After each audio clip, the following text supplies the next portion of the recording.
All right, today I am hedging and I am long 2 micros of the MNQ, and I'm short 3 micros of the MES, okay, simultaneously. And the goal is to not lose more than $1,000 if the trade goes wrong, but to gain as much as possible. And what I'm trying to do really is go heavier so I can get a bigger win on one side, because some of these Apex accounts are going to be expiring soon, and I want to go ahead and just try to win on them as much as possible, because 53,000 is what you need to pass a 50K account, right? I've only passed 2 down here only. They reset them. And I've been toying around with the rest of these for several months, and I think I need to put some pepper on it because it's taken me too long. And I'm trying to get this one right here at least. We're not copy pasting right now, so it's one account on each side. This one's almost 52, and that's our long that we have. But if everything crashes and goes down and hits my $1,000 loss, this will immediately drop down to it still be over 50, which is great. You know, that's the thing about it. I don't want to blow the account, because I'm not sure if I can keep affording to pay these and renew these and just only pass 2. So what I'm trying to do is get back to where I have just a handful of accounts that I'm not going to blow, that I'm going to be very aware of the $50,000 mark. And if I take a hit on them from being this high up, I don't want the account to drop below 50K, because as you know, the loss limit, the threshold moves up every time you go up. So you can't really drop below 50 too much, because if you do, you don't have that 47.5 as your stop loss. It's come up higher, some 48.5. Sometimes it comes up quite a bit, and you get stopped out faster than you realize. So let's see what happens here. I'm taking an extra chance here. As soon as I added a micro over here, I went ahead and added a micro over here, because if it drops, then I want to be safe. So we'll see what happens. I'll let you know in the video what's going on here. Okay, I don't want to be greedy, so I'm up over $100. So let me just close and close and see what we did. I did capture almost $260 on that highest account. It was up to 52,000. Practically, it's almost there. We got that much on it, 264, and we lost 152 on the other one. So that's a net positive of $100. I wish I would have had this copy pasted now. But the goal was for me to get these. I need to get back in it. I don't think it's done going down. I just don't want to be greedy, but then a lot of times you can miss a really big move when you do that. We're up net positive. The market is bullish, so I should probably just go ahead and let me get one of these and sell one of these. I was long 3.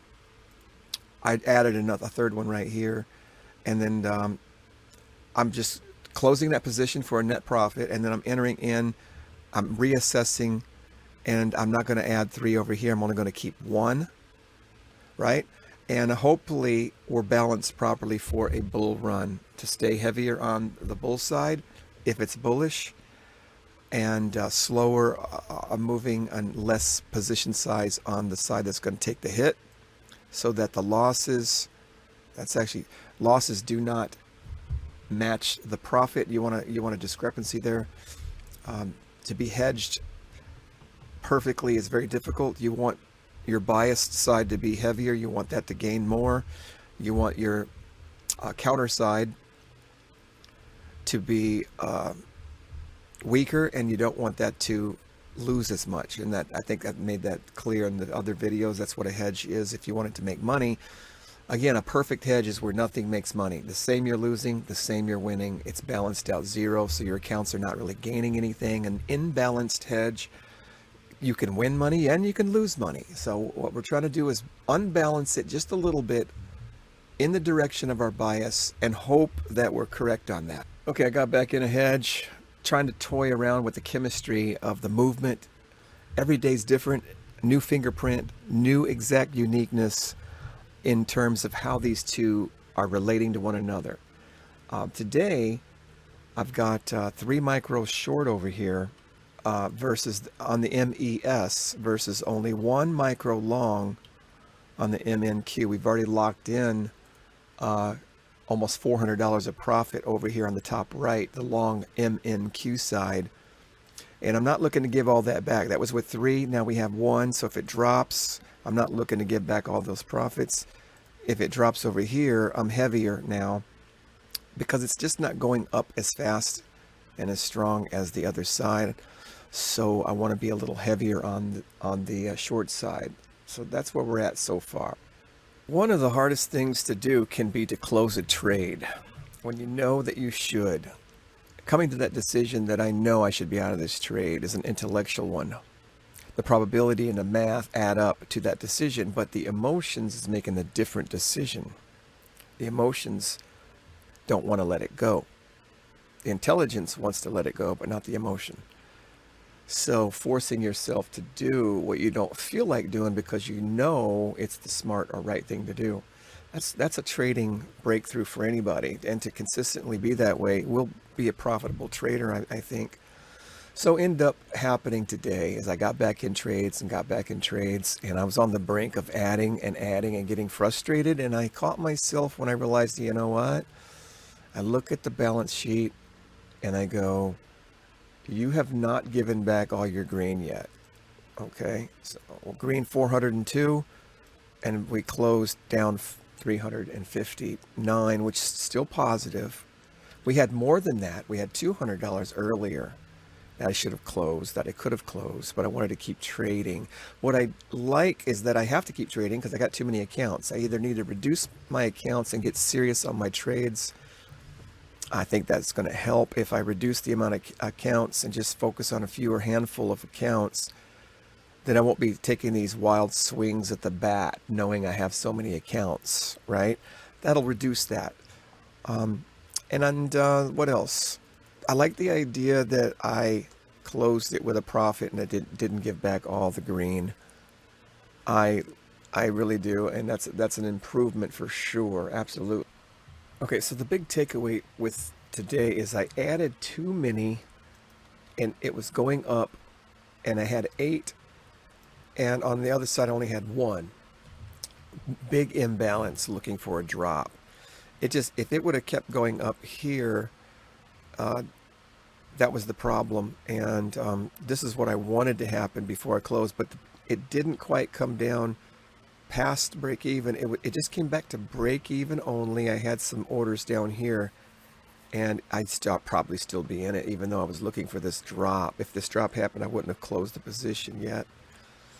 But that's how it turned out after I closed the position, and I'd still be in the trade, and who knows what could happen. But to end the day the way I ended it, I think is a good thing, because I was getting myself into trouble.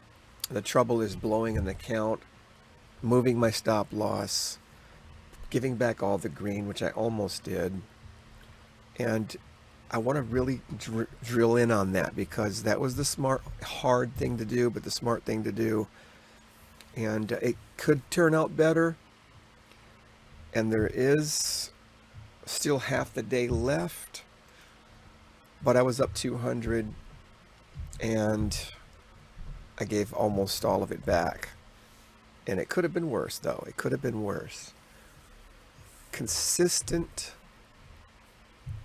outcomes. I'm looking for consistency in this strategy. I'm looking for the ability to break even every day or be green every day, and to cut my loss when I say I'm going to cut my loss. 500 or 1,000, those are my 2 spots.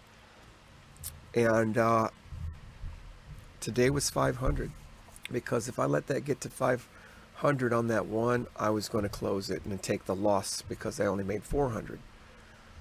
But when I thought that through, I realized, why do that? Just close green.